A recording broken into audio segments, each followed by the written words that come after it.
Aga just. kas sa näed mingisugust nagu vahet ka erinevate generatsioonide vahel, et kui sa nüüd koolitad ja sul on ju koolitusel, ma ei tea, erinevad generatsioonide inimesed ja noored, vanad, keskealised, kas on mingi erinevus ka või nad tegelikult need segavad faktorid ja segajad on kõik väga sarnased, et inimloomus või inimene on ju arenenud tuhandete aastate jooksul, eks ole, et kas see on nii palju võimalik, et 10 aasta jooksul, 20 aasta jooksul nagu on kuidagi erinevus sees? Ja, eks ta selles mõttes suures pildis on ikka sama, et vahet ei ole, kas on seal noorem või vanem inimene, et see, kui segaja on probleem, siis ta ikkagi häirib ja võtab selle fookus ära. Aga võib-olla see on erinevus küll, et ikkagi noorem generatsioon on paratamatult nii-öelda peaaegu, et väga suurel osal on ikkagi need teavitused sisse pandud, mida ma olen ka nii-öelda koolitustel näinud ja uurinud ja küsinud,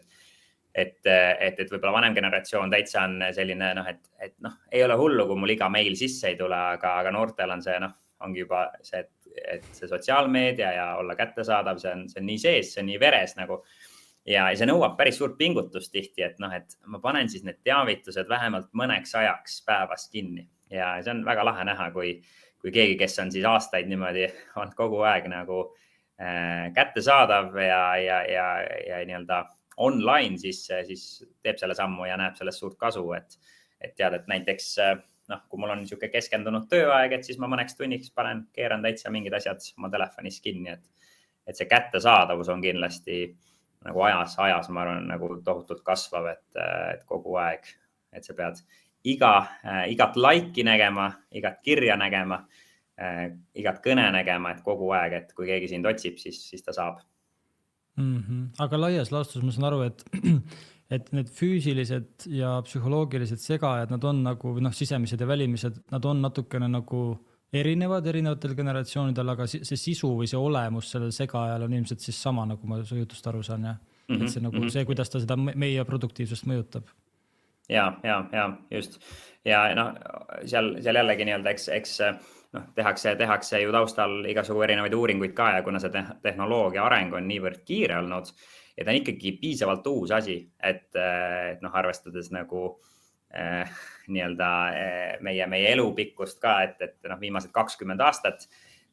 näiteks, et me olemegi, on see tehnika või tehnoloogia nii palju arenenud, ütleme isegi pikalt 30 aastat näiteks, et siis juba selle aja jooksul, ühe põlvkonna jooksul on tohutu areng olnud ja me tegelikult ei tea, kuhu see ka välja viib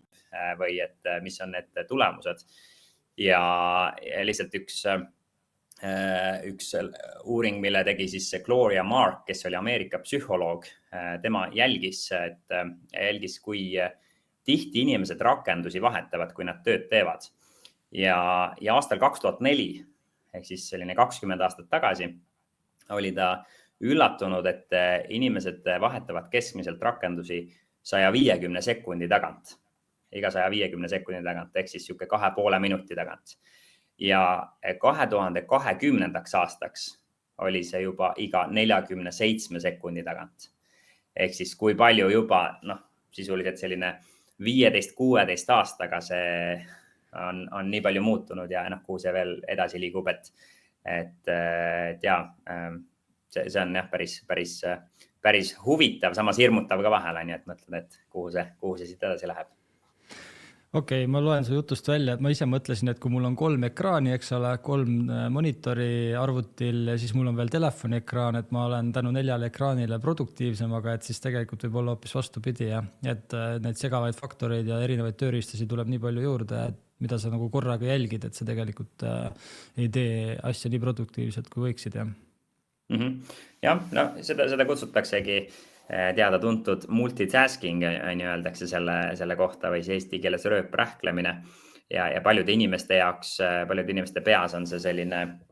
võib-olla müüt, et ma saangi ju korraga siis rohkem tehtud ja teoorias ta kõlab päris hästi, et teedki mitu ekraani lahti, igal ekraanil on oma ülesanne, oma asi, millega tegeled. Aga praktikas jällegi, mis uuringud välja toovad, et see ümberlülitumine, et aju mitte ei tee neid asju korraga, kui need nõuavad palju sellist tähelepanu või kognitiivset pingutust. Et aju ei tee korraga neid, vaid ta hakkab ümber lülitama. Et sa tegeled ühe ülesandega, siis aju lülitab ennast ümber järgmisele ja nii edasi. Ja see nõuab väga palju ressurssi ja tegelikult see ümberlülitamine ka ei toimu koheselt, vaid seal on nii-öelda selline termin nagu tähelepanu jääknähud. Kutsutakse jääknähtudeks, mis tähendab siis seda, et kui sa vahetad ülesannet, ütleme seal vastad mingit meili ja korraks, ma vaatan korraks selle raporti üle ja sa lähed sinna siis, ja sa tahad meili juurde tagasi minna, siis selline 10–15 minutit uuringute järgi tegelikult su aju veel genereerib seda eelmist lahendust või eelmist ülesannet. Ja kui sul päeva jooksul neid ümberlülitamisi on väga palju, siis jällegi väga raske on fokusseerida ennast, et selles osas see on selline müüt. No mingil kujul see multitasking on võimalik, et seda kutsutakse selliseks background tasking uks, kus siis selline taustal sul on mingi ülesanne, näiteks ma ei tea, niidad muru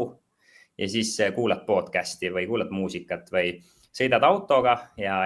räägid telefoniga, on ju, hands free loomulikult siis, et nii-öelda, et sa teed 2 asja korraga. Et see on täitsa võimalik, kuigi seal võib olla vahel ka nii-öelda, et ikkagi tekib seda ümberlülitamist, aga mingil kujul see multitasking on võimalik, aga siis üks tegevus peab olema selline piisavalt automaatne ja teine, mis siis nõuab fookust või tähelepanu. See on väga huvitav ja ma olen alati mõelnud, kui ma oma kolleege näiteks vaatan, okei, ma toon kontoritöötaja võtmes nagu näite, eks ole, valgekrae näite, aga et kui inimesel on nagu 1000 emaile, 100 emaile, mis on lugemata või 10-20 Chrome'i tääbi lahti, et siis ta on väga töökas, aga tegelikult võib olla hoopis seal taga taustal mingi produktiivsuse küsimus, nagu ma aru saan, et see lihtsalt et kuna ta multitaskib nii paljude erinevate asjade vahel, žonglöörib, et siis see võib hoopis pärssida tema seda produktiivsust, ma saan aru, jah? Just. Ja, et me nii-öelda arvame, et me oleme siis tublid ja töökad, aga tegelikult see tõmbab päris palju seda töövoogu alla ja tekibki see nii-öelda ümberlülitamine ja selle uue ülesandesse sisse elamisaeg, et see oluliselt sööb ka meie sellist aega ja tähelepanu. Okei, enne kui me lähme nagu selle produktiivsuse nippide juurde ja trikkide juurde, eks ole, siis kuna meil on ikkagi tööelu blogi podcast, eks ole, siis ma tahaks nagu küsida seda, et nagu kuidas ma märkan varakult, et kas minu tiimis või minu kolleegil või minu, ma ei tea, alluval või kellel iganes minu ettevõttes on, kas või elukaaslasel on probleeme produktiivsusega või sellega, et meil kõigil on ju mingi piiratud aeg, eks ole, mõned jõuavad rohkem, teised vähem, aga kuidas märgata seda, et inimesed sinu ümber on vähem produktiivsed?